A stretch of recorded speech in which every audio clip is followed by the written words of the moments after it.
Hello everyone, I'm DeSoto Brown from Bishop Museum here in Honolulu, and I want to reminisce a little bit about what Fort Street was like for me, the memories I have of Fort Street, and also what I heard about Fort Street from my parents, grandparents, whatever. Fort Street was Honolulu's main shopping district for many, many years. So for a lot of people on Oahu, and even from neighbor islands, when you wanted a specific thing, in many cases you had to go to a store downtown, usually on Fort Street. Now, in earlier years, a lot of people would have used public transportation to get to Fort Street, but by the time I was around, everybody had cars, everyone drove cars. And one of my memories is that I didn't really like to go to Fort Street that much with my mother because it always involved looking for a place to park. Whereas if we went to a shopping center, because at that time there were lots of shopping centers, you could park more readily. My mother would drive around the block again and again and again if she wanted to go to a store like Liberty House or McInerney or Andrade downtown because she was looking for a place to park. So we would have to sit there, me and my siblings, while she did all that.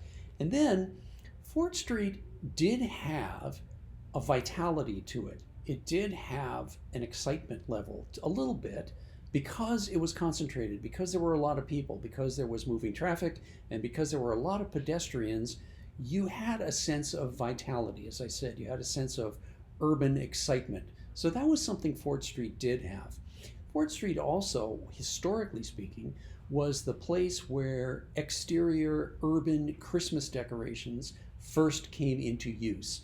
And this was done for the first time in 1938 when lights were strung over the street. Now, this is something that had already been happening in other parts of the United States at that time, and we adopted it as well. There was a period from 1941 to 1945 where there were no Christmas lights because of World War II. And then they resumed in 1946, and they lasted up till 1972. But in 1973, there was the energy crisis. And then it was no longer okay to put up exterior Christmas lights. And that's when that stopped. But that was something that, again, brought a sense of excitement. It brought a sense of vitality. The colored lights, the various other things that were on display, the fact that you could go into to walk past stores and see Christmas displays in windows. And as a little kid, all of that stuff was very exciting for me. To be able to see the Christmas decorations in the windows, to see lights, and to know that you were going to be getting Christmas presents, because obviously every kid loves to get Christmas presents.